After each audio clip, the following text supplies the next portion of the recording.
যে ট্রেডিশন চলে আসছে, এটা আমার কাছে আমি অলওয়েজ বলি যে লোকাল কথাটাই গালি মনে হয় আমার কাছে।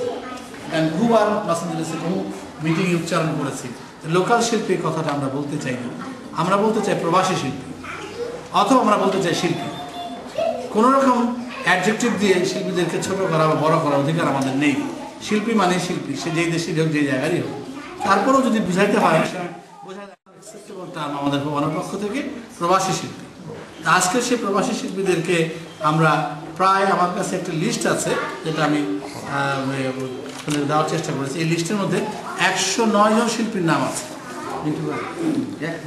আমরা প্রবাসী শিল্পী বলছি ঠিকই, কিন্তু এই শিল্পীরা যদি বাংলাদেশে থাকতো তাহলে আজকে তাদেরকে টিকিট কেটে আমাদের আনতে হতো। আমরা বাংলাদেশি শিল্পী, প্রবাসী শিল্পী, বাংলাদেশি শিল্পী।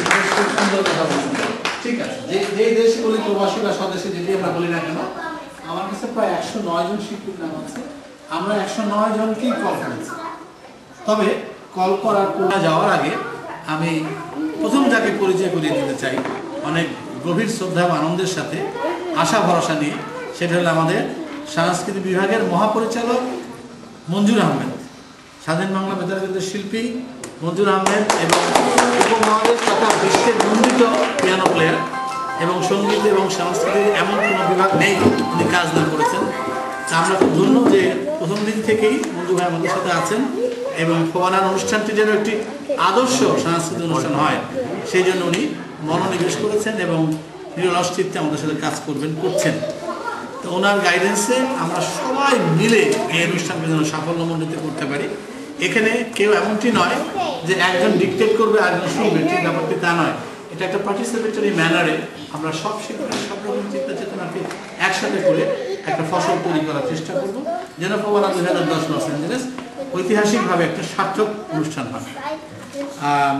এবং এই দিকে আরেকটি কথা আমি বলতে চাচ্ছিলাম, সেটা হচ্ছে যে আপনাদের সবারই অভিজ্ঞতা আছে যে যখনই বড় অনুষ্ঠানগুলো হয়, প্রত্যেকটা প্রোগ্রামে মনোমালিন্য হয়। কীরকম হয়, হয়তো সময় নিয়ে বা ফাইন্যান্সিয়াল অবস্থা নিয়ে, বা শিল্পীর গান গাইছে তার হাজব্যান্ড কেন টিকিট দিয়ে ঢুকবে, এটসেট্রা নানান রকম বিষয় আছে। অথবা কথা ছিল এত টাকা দেওয়া হবে, কথা ছিল আমাদেরকে থাকার জন্য হোটেল দেবে, এই সমস্ত বিভিন্ন বিষয়ে অনেক ধরনের ঘটনা হয়। আমরা কিছুই পাই না, কিন্তু অনেক মনে কষ্ট সবারই আছে, আমি জানি। এবং আপনাদের জানা মতে আমি গত 20 বছর যাবৎ শিল্পীদের নিয়ে কাজ করি।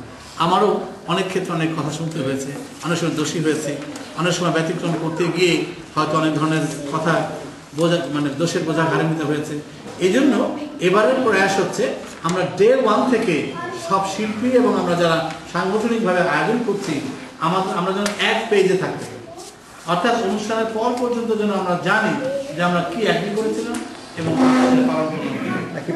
একই প্ল্যাটফর্মে। এবং ফোয়ানা 2010-এর কোনো কাজ মুখে হবে না, এভরিথিং লিখিত।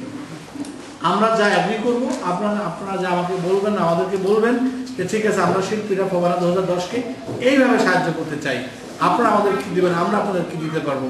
একদম পরিষ্কার পরিচ্ছন্নভাবে লিখে পড়ে একদম প্ল্যানিং করে আমরা আগাতে চাই, যেন আমাদের দুঃখ কষ্ট এখনই হয়ে যায়, অনুষ্ঠানের দিন যেন না হয়।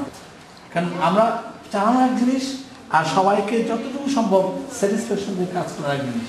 আমরা পারি সমস্ত শিল্পী বাদ দিয়ে বাংলাদেশে ভারত থেকে 5টা শিল্পী 3 দিন অনুষ্ঠান করতে পারি, কিন্তু সেটা যোগ্যতা না, সেটা ফোয়ানা পলিসিতে বলে না।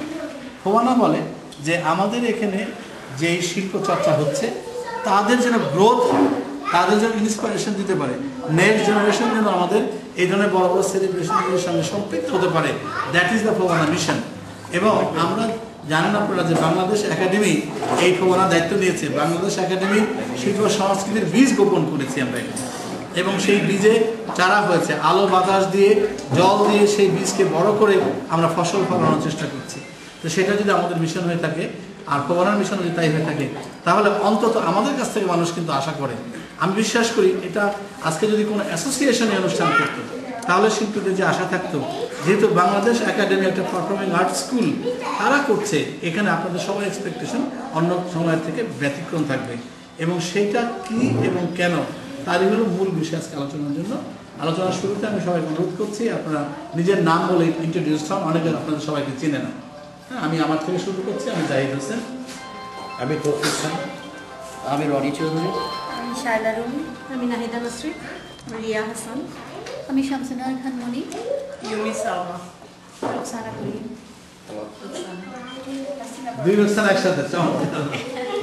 শমা হাওলাদার, সাদিয়া রহমান, ফারহানা সাইদ, সিয়াল ইসলাম, মেজর কুতুবী, মঞ্জুর আহমেদ, সিদ্দিক রহমান সিদ্দিক। আজকের এই কালচারাল প্রোগ্রামে কুপন বানার হিসেবে আছি, দায়িত্ব আছি। ইনশাল্লাহ অনুষ্ঠান যেন সর্বকালের সর্বশ্রেষ্ঠ অনুষ্ঠান সর্বকালের সর্বশ্রেষ্ঠ অনুষ্ঠান হতে হবে, এরপরে কিন্তু কোনো কথা নেই। এবং আমি being the convener of the convention, আমি কথা দিচ্ছি আপনারা শিল্পীরা যা চাইবেন আমরা দেওয়ার চেষ্টা করব, কিন্তু সর্বকালের সর্বশ্রেষ্ঠ অনুষ্ঠান হতে হবে।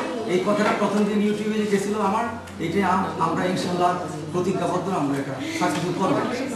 Thank you. যেভাবে যা করতে হয়, আমাদের কথা হচ্ছে যে আমরা শিল্পী এবং শিল্পকে বাঁচিয়ে রাখার জন্য যা করতে হয় আমরা এবার করার চেষ্টা করব, তবু যেন আমাদের শ্রেষ্ঠ অনুষ্ঠান দিতে পারি। আর আমি কায়মবাগকে করজোরে অনুরোধ জানাবো, যে সমস্ত শিল্পীরা আজকে আসেন নাই, আপনারাও আমি বন্ধু বান্ধবকে চেনেন, তাদেরকে প্লিজ 29 তারিখে আসার জন্য রিকোয়েস্ট করবেন 8টার সময়। আর এছাড়াও যদি দুদিনও যারা মিস যাবে তাদেরকেও আমরা আবার ডাকার চেষ্টা করব, দেখে then we can make a final decision. কিন্তু যতটুকু একজনকে 10 বার বলতে হলে বলবো, আমরা কোনো আপত্তি নেই, আমাদের কাছে কোনো বার নাই, আমাদের কোনো বার নাই, কোনো দলমত ভিত্তিতে কোনো মানে রেস্ট্রিকশন নাই। যেমন আছে না যে আমাদের এখানে গান করলে কোনো জায়গায় গান করতে পারবেন না, এসব নাই। আপনারা শিল্পী হিসেবে যেখানে যায় যা কিছু করেন, আমাদের কোনো বাধা নেই। হ্যাঁ, আমাদের স্কেডিউল যদি আপনি পছন্দ করেন এবং যদি কথা দেন, তাহলে ওই সময়টা যেন আমাদের থাকে। এরপর আপনি কোথায় গেলেন, কোন গ্রুপে গান করলেন, কোন দলের সাথে গেলেন না গেলেন, no restriction, we are very much open. আমাদের প্রমাণাকে লস এঞ্জেলেসে অলমোস্ট 90% লোক বা গ্রুপ সাপোর্ট করছে, দুটো গ্রুপ করছে না। যারা করছে না, যারা আমাদের বিরুদ্ধে কাজ করছে, অলরেডি আপনারা অনেকের কথা জানেন, তারাও যদি তাদের এখানে আপনারা যে গান করেন, আমাদের কোনো বাধা নেই, আমাদের থেকে নো রেস্ট্রিকশন। আমাদের সাপোর্টার যারা, তাদের কাছে গেলেও খুশি আমরা, আমাদের বিপক্ষে যদি কেউ কাজ করে তাদের সাথে বন্ধুত্ব রাখলে আমাদের কোনো আপত্তি নেই। নো রেস্ট্রিকশন ফর প্রমাণা side, we are very much open. আমরা বিগত দিনে বিভিন্ন স্টেটে যে প্রোগ্রাম হয়েছে সেখানে গিয়েছি, যে লোকাল যেখানে প্রোগ্রামটা হয় সেখানে তাদের নিজস্ব অনেক আমরা এবার চেষ্টা করবো যে আমরা লস এঞ্জেলেসে যে কালচারাল নাইট থাকবে, এটা যেন অন্যান্য স্টেটে সবচেয়ে ভালো যেন হয়। এটা আমাদের আচ্ছা, এখন ইউটিউবে মঞ্জু ভাই আমাকে অনুমতি দেন বাকিটা কন্টিনিউ করি, এবং যেখানে যেখানে আপনি মনে করেন একটু বলা উচিত আমার।